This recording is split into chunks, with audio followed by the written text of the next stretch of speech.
Maria Santos pushed her cleaning cart down the marble hallway of the Meridian Tower, the city's most prestigious office building. Her worn sneakers squeaked softly against the polished floor as she made her way toward the executive offices on the 42nd floor. To everyone who passed her, she was invisible, just another middle-aged cleaning woman in a faded uniform, someone they barely noticed as they hurried to their important meetings. But Maria Santos was not what she appeared to be. 20 years ago, she had been Captain Maria Santos of the elite counterterrorism unit, one of the most decorated officers in the country's special forces. She had led missions that saved hundreds of lives, dismantled terrorist cells, and earned the respect of intelligence agencies worldwide. Her skills in combat, strategy, and threat assessment were legendary among those who knew her true identity. However, after a mission went wrong and her cover was blown, Maria had to disappear. The government gave her a new identity, a quiet life, and a job that would keep her hidden in plain sight. For 2 decades, she had been content to live as Maria, the cleaning lady, watching over the building and its occupants without anyone knowing her true capabilities. The Meridian Tower housed several government agencies, international businesses, and consulting firms. Maria knew every corner of the building, every security camera, every emergency exit, and every weakness in the structure. She had memorized the schedules of all the employees, the patterns of the security guards, and the routines of everyone who worked there. It was second nature to her, a habit from her military days that she had never lost. On this particular Tuesday morning, Maria noticed something unusual. 3 men had entered the building separately over the past week, each claiming to be consultants for different companies. But Maria's trained eye caught details that others missed. The way they moved, the way they scanned the rooms, the way they asked questions about building security. These were not ordinary businessmen. The first man, who called himself James Wilson, had started working for Petrol Consulting on the 38th floor. He was tall and lean, with cold blue eyes and a slight accent that he tried to hide. Maria noticed how he always positioned himself near exits and how his eyes constantly surveyed his surroundings. When he thought no one was looking, his casual businessman facade would slip, revealing the posture and alertness of someone with military training. The second man, David Chun, claimed to be an IT specialist for global systems on the 40th floor. He was shorter and stockier, with quick, nervous movements and calloused hands that suggested he was more familiar with weapons than keyboards. Maria observed him during her cleaning rounds, noting how he paid more attention to the building's electronic systems and security protocols than to his supposed computer work. The third man, Robert Mueller, worked for international trade partners on the 41st floor. He was the most dangerous of the 3, Maria could tell. He had the stillness of a predator and the confidence of someone who had killed before. His cover story was solid, his documents were perfect, but his eyes gave him away. They were the eyes of someone planning violence. Maria continued her daily routine, cleaning offices and emptying trash cans, but she was actually conducting surveillance. She used her position to gather intelligence on the 3 men, just as she had done in her military days. She accessed their personnel files when cleaning the Human Resources office, photographed their documents when emptying their trash, and listened to their phone conversations while dusting nearby desks. What she discovered confirmed her suspicions. The 3 men were part of a terrorist cell planning an attack on the building. Their target was a high-level meeting scheduled for Friday afternoon, when representatives from multiple government agencies and international corporations would be gathering on the 43rd floor to discuss a new anti-terrorism initiative. The irony was not lost on Maria. These terrorists were planning to attack a meeting about preventing terrorism, and they had no idea that the cleaning lady who smiled at them every morning was one of the most experienced counterterrorism operatives in the world. From the fragments of conversations she overheard and the documents she photographed, Maria pieced together their plan. They intended to take hostages during the meeting and make demands that would embarrass the government and damage international relations. They had weapons hidden somewhere in the building, and they had inside information about the security arrangements for the meeting. Maria knew she had to act, but she also knew she had to be careful. If she revealed her true identity, it would blow her cover permanently and put her life in danger. The people who had originally forced her into hiding were still out there, and they would not hesitate to eliminate her if they discovered her location. She decided to handle the situation quietly, using her skills and knowledge to neutralize the threat without revealing who she really was. It would be dangerous and difficult, but Maria had faced worse odds in her military career. The difference was that this time, she would be working alone, without backup or official support. As she continued her cleaning routine that week, Maria began to prepare. She identified the locations where the terrorists had likely hidden their weapons, mapped out their communication patterns, and planned her counter-operation. She knew their strengths and weaknesses, their positions in the building, and their planned timeline. The terrorists had made one critical mistake. They had dismissed her as harmless, just as everyone else in the building did. They saw an aging cleaning woman and assumed she was no threat. They talked freely in front of her, left sensitive documents in their trash, and never considered that she might be listening to their conversations. But Maria Santos had spent her career being underestimated. In the military, enemies had looked at her and seen just a woman, not recognizing the deadly operator hidden beneath her unassuming appearance. She had learned to use their prejudices against them, to strike when they least expected it. Thursday evening, as Maria finished her shift, she made her final preparations. Tomorrow would be the day of the attack, and she would be ready. The three terrorists thought they were about to pull off a major operation that would make headlines around the world.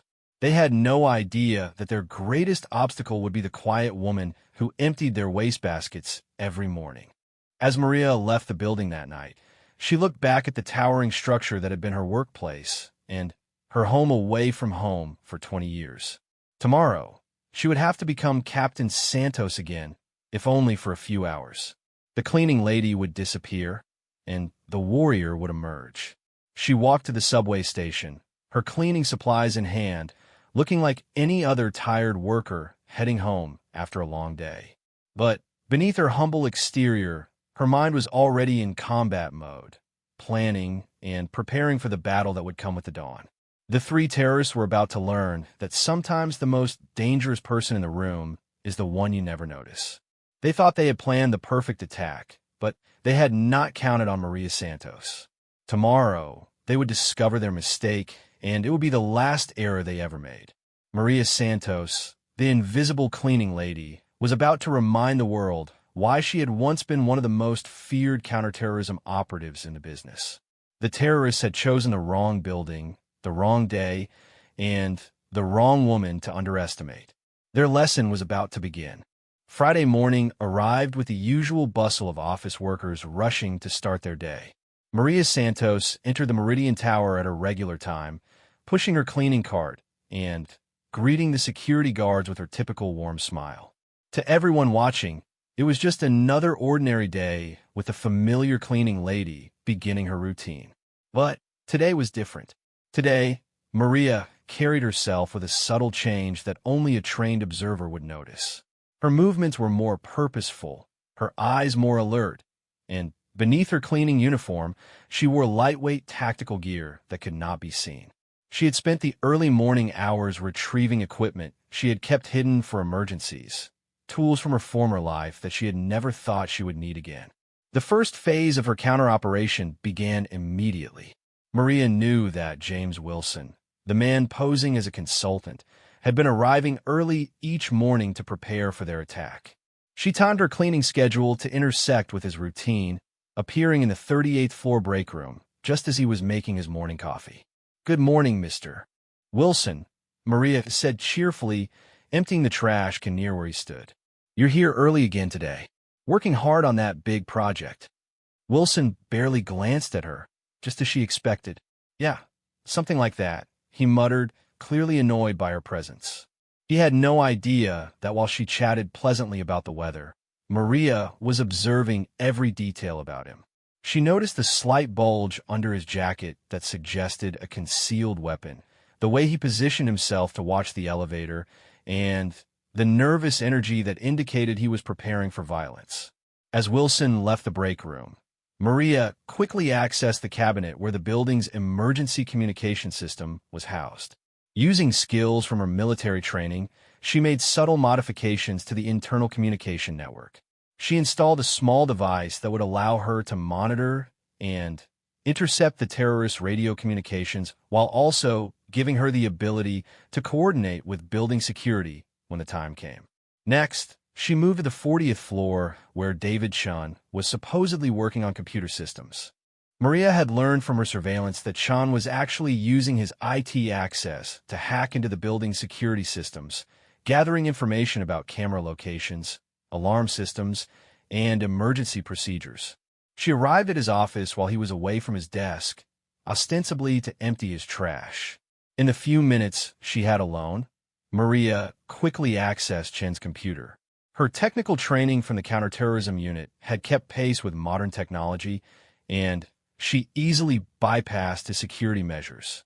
What she found confirmed her worst fears. Chun had detailed floor plans of the 43rd floor where the meeting would take place, complete with marked positions for their attack. He had also disabled several security cameras and had planned to cut the building's communication systems at exactly 2:30 p.m. when the high-level meeting was scheduled to begin. Maria made careful modifications to Chen's work, introducing subtle errors into his code that would cause his sabotage to backfire at the crucial moment. She also planted a trace program that would allow her to monitor his activities and reverse his changes when necessary. To anyone checking later, it would appear that Chun had made simple mistakes in his programming, not that someone had deliberately sabotaged his sabotage. As she finished her work on Chen's computer, Maria heard footsteps in the hallway. She quickly returned to her cleaning routine, humming softly as she dusted the office furniture.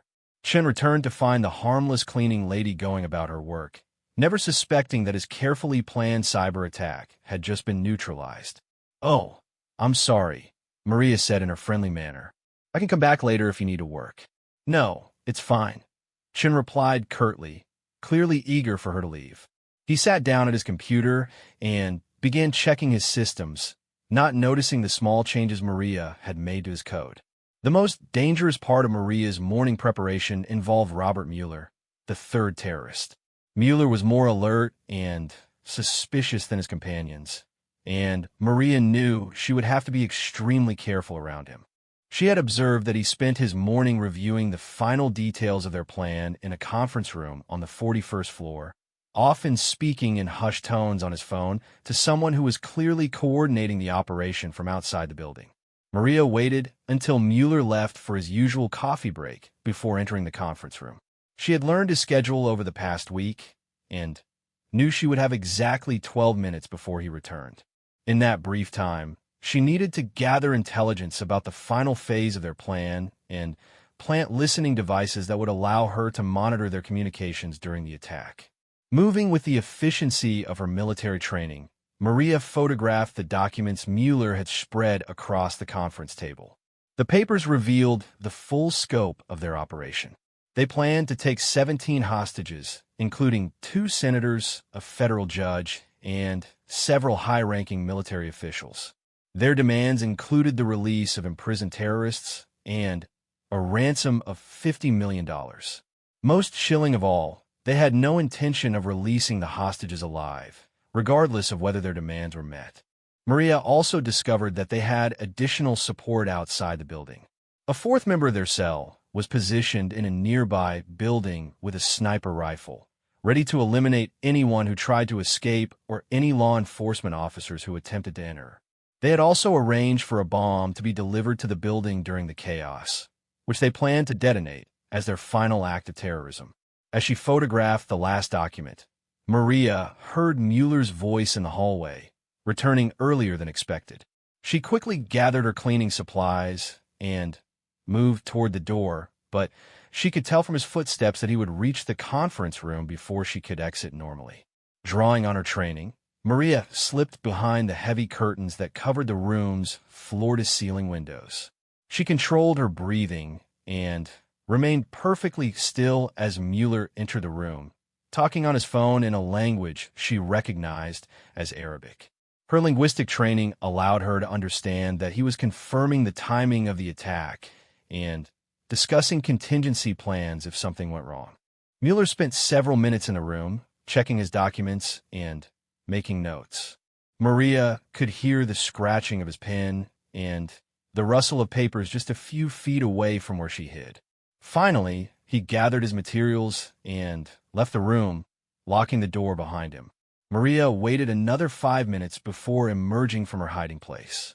She used a small electronic device to unlock the door and slipped back into the hallway, resuming her cleaning routine as if nothing had happened. Her heart was racing, but her training allowed her to maintain the calm, friendly demeanor that had served as her cover for 20 years.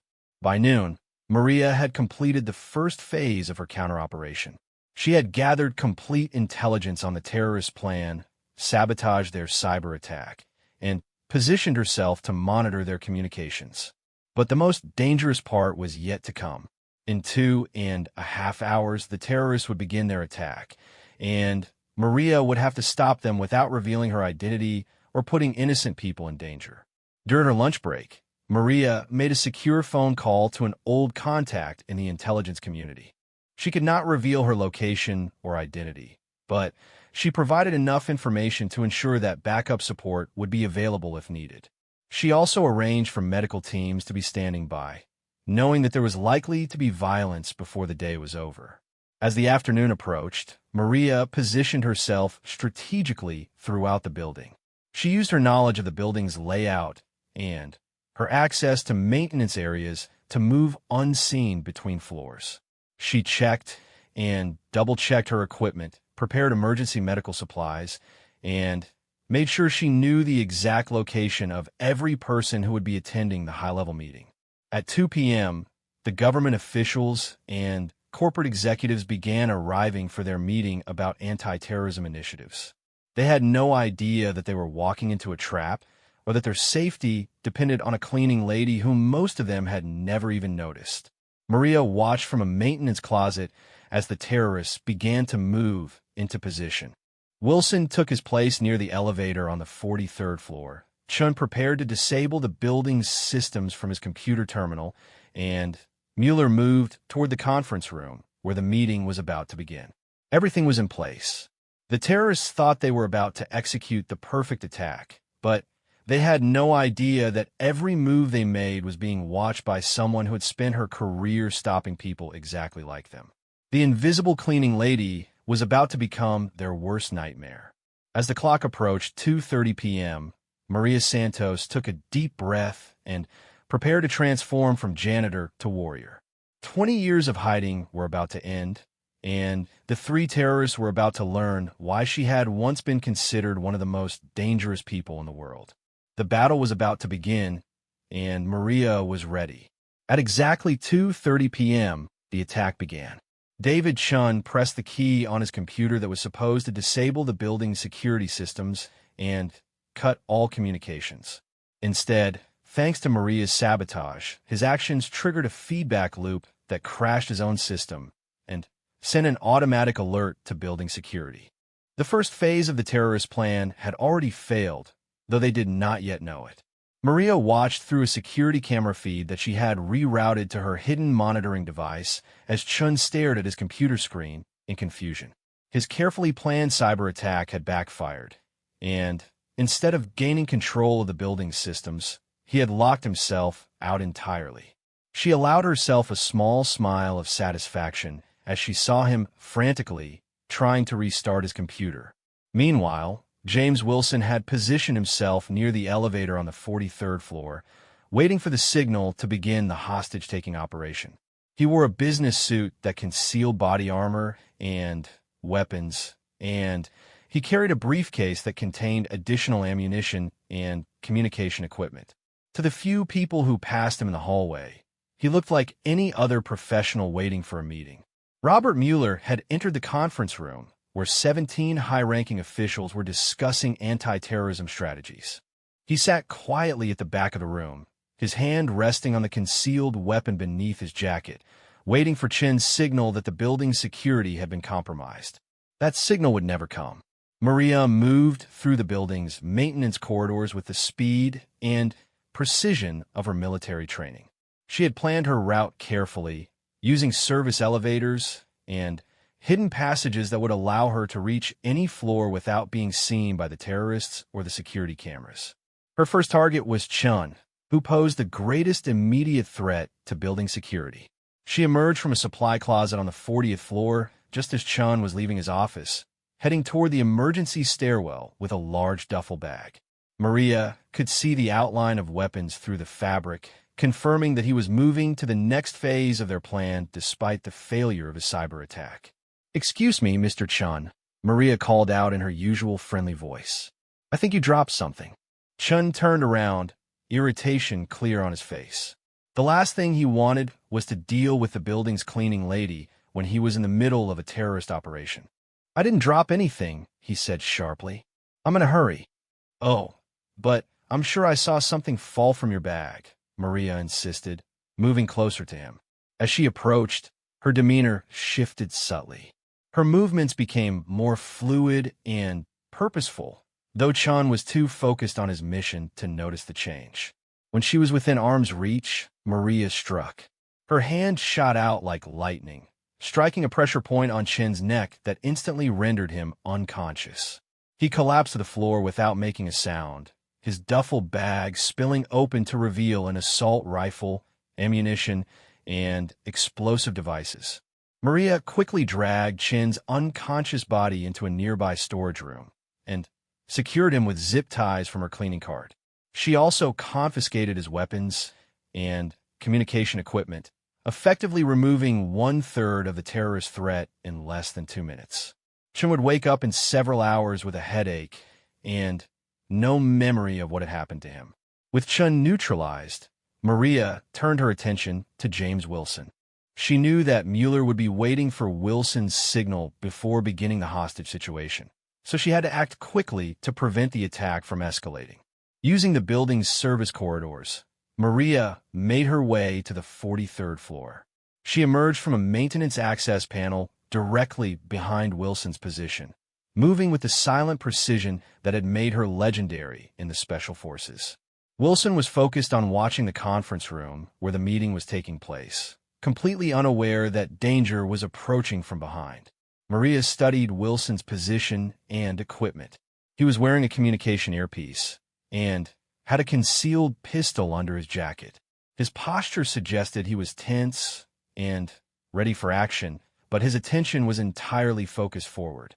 He was expecting trouble to come from the conference room, not from the building's cleaning lady. "Mr. Wilson," Maria said quietly, causing him to spin around in surprise. "I need to speak with you about something."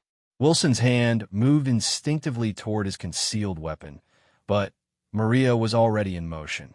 Her years of combat training took over as she moved faster than Wilson could react.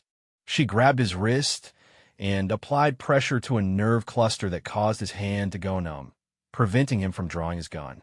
Before Wilson could cry out, Maria struck him with a precise blow to his solar plexus that knocked the wind out of him. As he gasped for breath, she followed up with a chokehold that rendered him unconscious in seconds. Like Chun, Wilson collapsed silently to the floor. Maria quickly searched Wilson's body, removing his weapons and communication equipment. She also found a small remote detonator that he was supposed to use to signal the bomb carrier outside the building. The terrorist plan was even more elaborate than she had initially realized, but now she had the tools to stop it completely. She dragged Wilson into a nearby janitor's closet and secured him with zip ties. 2 down, 1 to go. But Robert Mueller was the most dangerous of the 3, and he was already inside the conference room with 17 potential hostages. This would require a more delicate approach. Maria made her way to the conference room, where she could hear Mueller starting to make his move. Through the small window in the door, she saw him standing up and revealing the assault rifle he had hidden under his coat. The meeting attendees were beginning to realize that something was wrong, but they had not yet understood the full scope of the danger they were in. "Ladies and gentlemen," Mueller announced in a calm voice that was somehow more terrifying than if he had been shouting, "I need everyone to remain seated and keep your hands where I could see them. This meeting is now under my control." Maria knew she had only seconds before Mueller began taking hostages and making demands. She also knew that he would be expecting his partners to join him at any moment, and when they failed to appear, he would become increasingly desperate and dangerous. Using her master key access, Maria quietly unlocked the service entrance to the conference room that was hidden behind a wall panel. The entrance was designed for maintenance access and was virtually invisible from inside the room. She moved with absolute silence, drawing on every skill she had learned in 20 years of counterterrorism operations. Through the crack in the panel, Maria could see Mueller holding his rifle on the 17 officials, who were now fully aware that they were in a life-or-death situation. Senator Rebecca Martinez was trying to remain calm while subtly positioning herself to shield the other participants. General William Thompson was assessing Mueller's position and looking for opportunities to act. Federal Judge Patricia Chun was quietly reaching for her phone to call for help. "Put the phone down, Judge Chun," Mueller said without turning around. His training was evident in the way he maintained awareness of everyone in the room. "And, General Thompson, I would advise you not to try anything heroic. I have backup position throughout the building, and any aggressive action will result in unnecessary casualties." Maria smiled grimly at Mueller's bluff. His backup was unconscious and tied up in storage closets, but he had no way of knowing that. She positioned herself carefully behind the wall panel, calculating angles and distances. She would have one chance to take down Mueller without endangering the hostages, and she could not afford to miss. "What do you want?" Senator Martinez asked, her voice steady despite the circumstances. "Justice," Mueller replied. "Your government has committed crimes against my people, and today you will answer for those crimes. But first, we're going to wait for my associates to join us. They should be here any minute now." That was Maria's cue. She knew that Mueller would become suspicious when his partners failed to arrive, and his desperation would make him more dangerous to the hostages. She had to act now, while he was still confident and in control. Maria pushed open the wall panel just enough to give her a clear line of sight to Mueller. She had retrieved a tranquilizer gun from her emergency equipment, a weapon that would incapacitate him without the noise of gunfire that might alert any outside Confederates. She raised the weapon and aimed carefully at Mueller's neck, knowing she had only one shot. The dart hit Mueller just above his collar, and he immediately felt the sting of the injection. He spun around, trying to locate the source of the attack, but the tranquilizer was already taking effect. His vision began to blur, and his grip on the assault rifle loosened. "What the?" Mueller began, but his words were slurred and confused. He tried to raise his weapon, but his muscles were no longer responding to his commands. Maria emerged from behind the wall panel, still wearing her cleaning uniform, but now moving with the deadly grace of a trained operative. The hostages stared in amazement as the building's cleaning lady disarmed the terrorist with professional efficiency. Mueller collapsed to the floor, unconscious but breathing normally. Maria quickly secured his weapon and checked him for additional threats before turning to address the bewildered officials in the room. Everyone remained calm, Maria said in a voice that carried the authority of her former rank. "The building is secure, and help is on the way. Please stay in your seats while I coordinate with security." Senator Martinez was the first to find her voice. "Who are you?" she asked in amazement. Maria looked around the room at the 17 people whose lives she had just saved. For 20 years, she had been invisible to them, just another service worker who cleaned their offices and emptied their trash. Now they were seeing her as she truly was, and she knew that her life of hiding was about to come to an end. "My name is Maria Santos," she said simply, "and I used to be very good at my job. The battle was won, but Maria knew that the real challenges were just beginning. Outside the building, the fourth terrorist was still waiting with a sniper rifle, and somewhere in the city, the bomb that was supposed to destroy the building was still in play. The cleaning lady had neutralized the immediate threat, but Captain Santos still had work to do. The silence in the conference room was broken by the sound of sirens approaching the building. Maria had triggered the building's emergency protocols when she neutralized Chin's cyber attack, and law enforcement was now responding to what they believed was a standard security breach. They had no idea they were walking into the aftermath of a prevented terrorist attack. "Senator Martinez," Maria said, her voice carrying the calm authority of someone accustomed to crisis situations. "I need you to use your phone to contact FBI Director Sarah Campbell. Tell her that Captain Maria Santos has neutralized a terrorist cell and requires immediate support for external threats. She'll know what that means." The senator stared at Maria for a moment, processing the transformation of the woman she had barely noticed for years. "Captain Santos?" she repeated. "The Captain Santos from the Karachi incident? You're supposed to be dead." "That was the idea," Maria replied grimly. "But right now we have bigger problems. There's a fourth terrorist positioned outside this building with a sniper rifle, and there's a bomb somewhere in the city that was supposed to be used in this attack. I've stopped the immediate threat, but this isn't over." As Senator Martinez made the phone call, Maria moved to the conference room's windows to assess the external situation. Her trained eye immediately spotted the sniper's position in a building across the street. She could see the glint of a rifle scope in a sixth-floor window, positioned to have a clear view of the Meridian Tower's main entrance and emergency exits. General Thompson approached Maria cautiously. "Captain, what do you need from us?"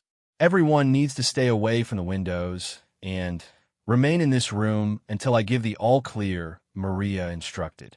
"The sniper across the street is trained on this building, and any movement could trigger an engagement. I'm going to need a few minutes to neutralize that threat." Judge Chen looked up from her phone. "I've contacted building security. They're coordinating with the FBI response team, but they want to know why the building's cleaning lady is giving tactical orders." Maria allowed herself a brief smile. "Tell them that sometimes the most dangerous person in the room is the one you never notice. I've been protecting this building and everyone in it for 20 years. Today, I just had to be a little more direct about it."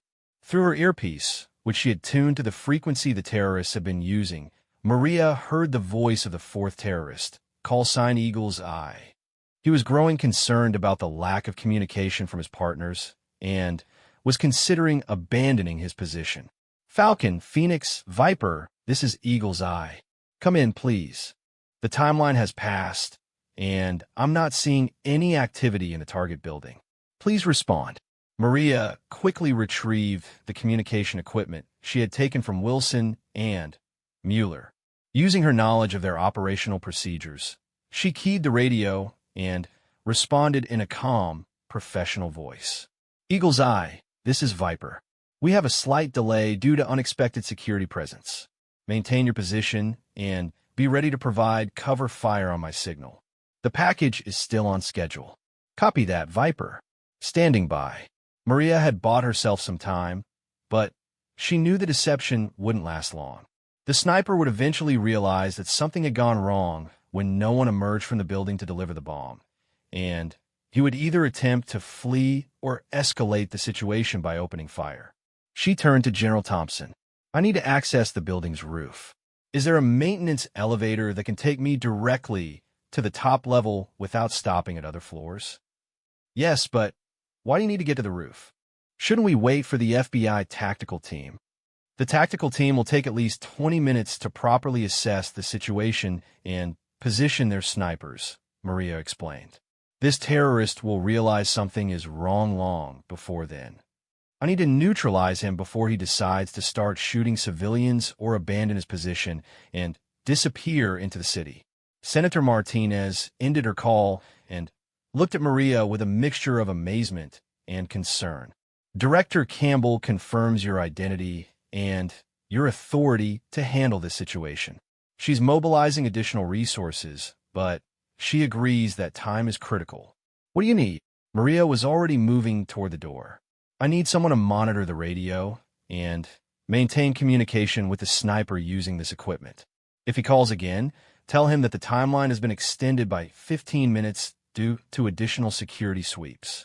That should keep him in position long enough for me to reach him. As Maria prepared to leave the conference room, Federal Judge Chun stood up. Captain Santos, I have to ask, if you're this skilled at counterterrorism, why have you been working as a cleaning lady for 20 years?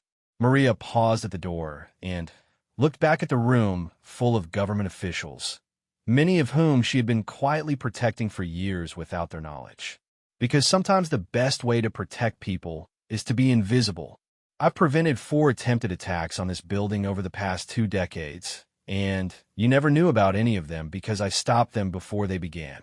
The revelation stunned the room into silence.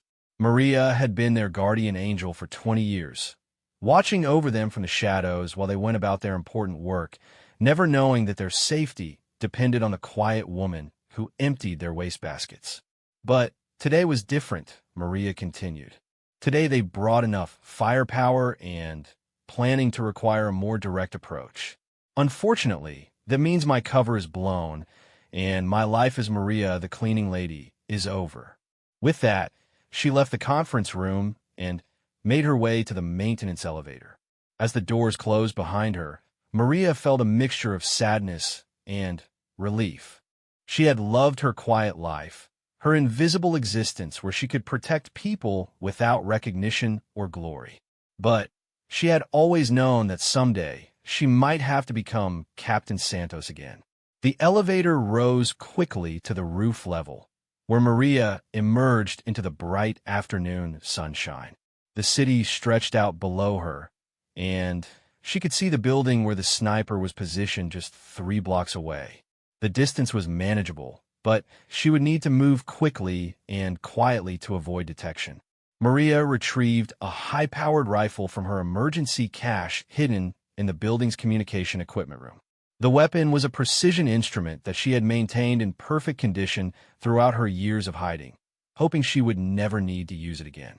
Today, that hope had been shattered. She positioned herself at the edge of the roof, using the building's communication equipment as cover while she set up her shot. Through the rifle's scope, she could see the sniper clearly. He was a professional, well-positioned and alert, but he was focused on the building's entrances and had not considered that a threat might come from above. Maria studied the target carefully. She could see that he was growing impatient and suspicious. His body language suggested that he was preparing to either engage targets or abandon his position. She had perhaps 5 minutes before he made a decision that could endanger innocent lives. The shot was difficult, a range of over 300 meters with wind conditions and the angle to consider. But Maria had made harder shots in her military career, often under much worse conditions. She controlled her breathing, calculated the wind drift, and settled into the familiar rhythm of precision shooting. Through her scope, she watched the sniper raise his radio to call his partners again. This time, there was urgency in his movements that suggested he suspected something was wrong. Maria knew she could not wait any longer. She took a deep breath, held it, and gently squeezed the trigger. The rifle bucked against her shoulder, and across the distance, she saw the sniper collapse behind his weapon. The shot had been clean and precise, neutralizing the threat without endangering any civilians in the surrounding buildings. Maria immediately moved away from her firing position and keyed the terrorist radio one final time. In a voice filled with pain and urgency, she transmitted, "Eagle's eye is down. Abort the mission. The package is compromised." She knew that somewhere in the city, the terrorist with the bomb would receive that message and likely flee rather than attempt to carry out his part of the attack. Without the coordination and support of his team, he would be alone and exposed, making it much easier for law enforcement to track him down. As Maria made her way back down to the conference room, she could hear helicopters approaching the building and see FBI vehicles surrounding the area. Her old life was truly over now, but she had done what she had always done. She had protected innocent people from those who would do them harm. When she returned to the 43rd floor, she found a conference room filled with federal agents who were taking statements from the hostages and securing the evidence. Director Sarah Campbell was personally overseeing the operation, and she looked up as Maria entered the room. "Captain Maria Santos," Director Campbell said with a mixture of respect and amazement. "I thought you were dead." "So did everyone else," Maria replied. "It seemed like the safest way to live." Director Campbell studied the woman who had once been one of her most valued operatives. "We're going to need a full debrief on this operation and on your activities over the past 20 years. But first, I want to say thank you. You saved a lot of lives today." Maria looked around the room at the people she had protected, many of whom were staring at her with newfound respect and gratitude. Senator Martinez approached her with tears in her eyes. "I can't believe you've been watching over us all this time," the senator said. "How can we ever thank you?" "By remembering that the most important people are often the ones you never notice," Maria replied. "And by making sure that the policies you create in rooms like this reflect the fact that real security comes from real people, not just from technology and bureaucracy." As the FBI agents continued their work, Maria knew that her life was about to change dramatically once again. Her cover was blown, her peaceful existence as a cleaning lady was over, and she would have to navigate a new reality where her identity and her skills were once again known to the world. But looking around the room at the people who were alive because of her actions, Maria felt a sense of satisfaction that she had not experienced in 20 years. She had been forced out of hiding, but she had done so in service of something greater than herself.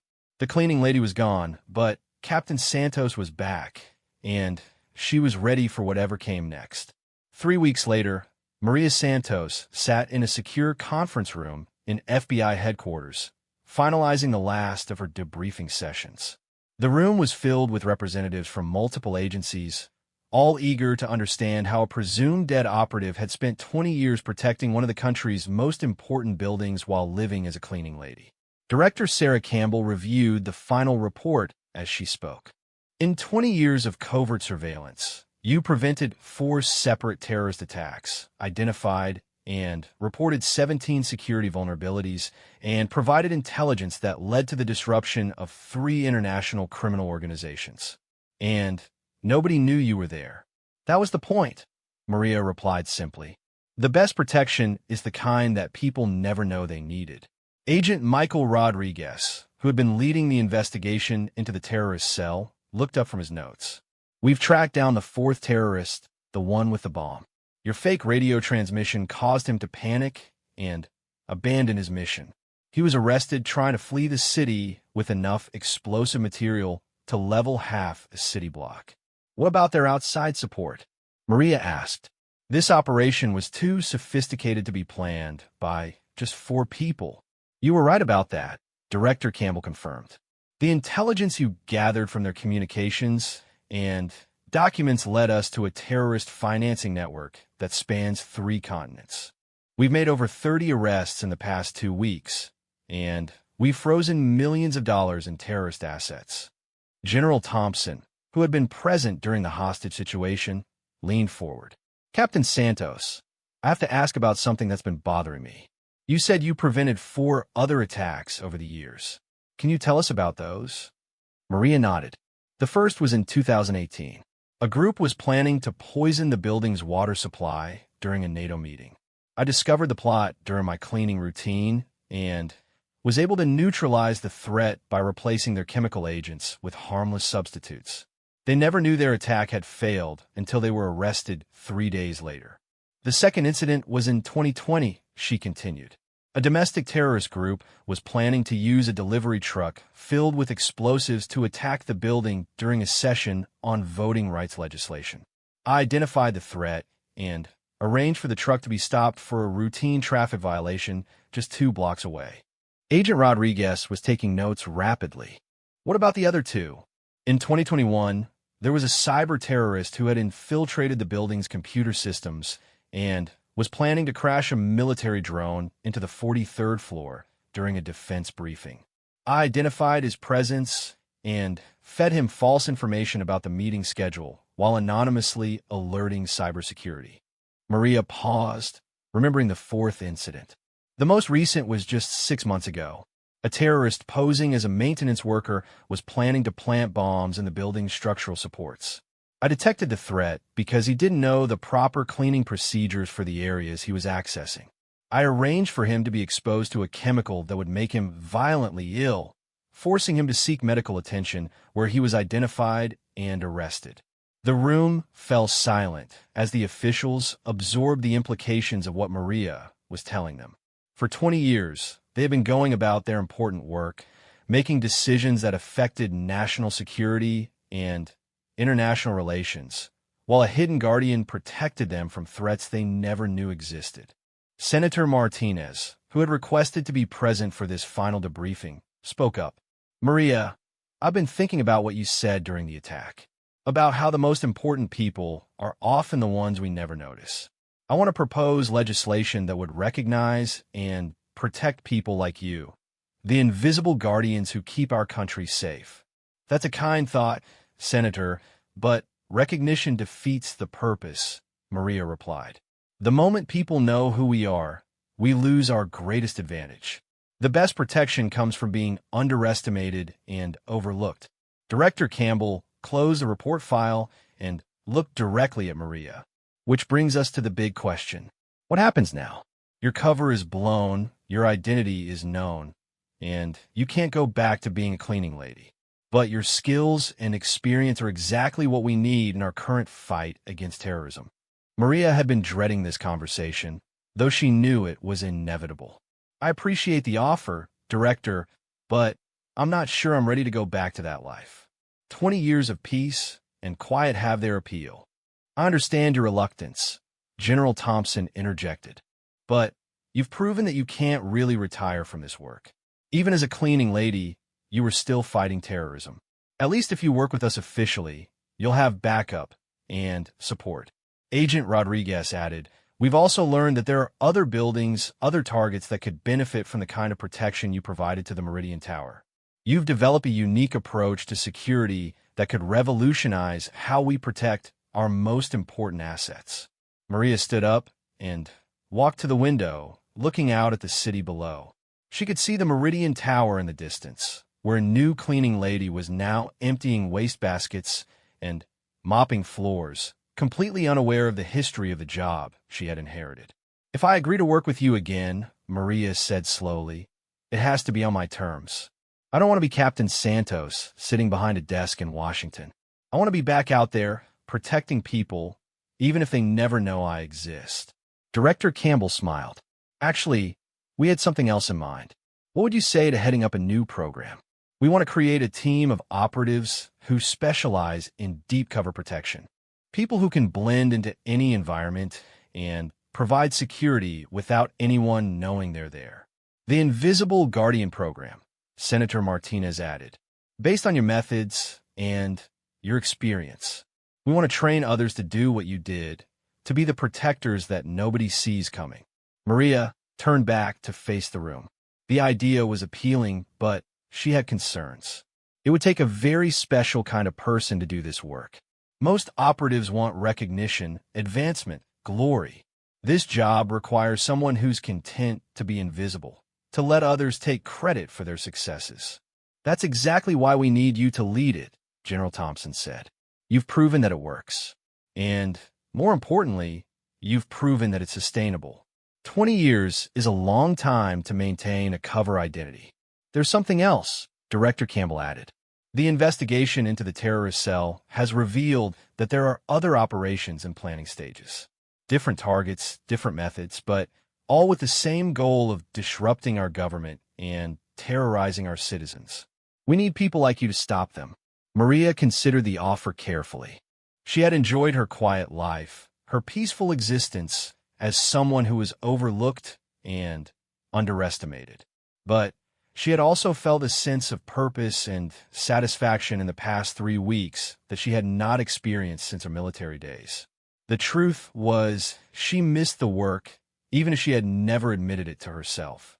"All right," she said finally, "but I have conditions.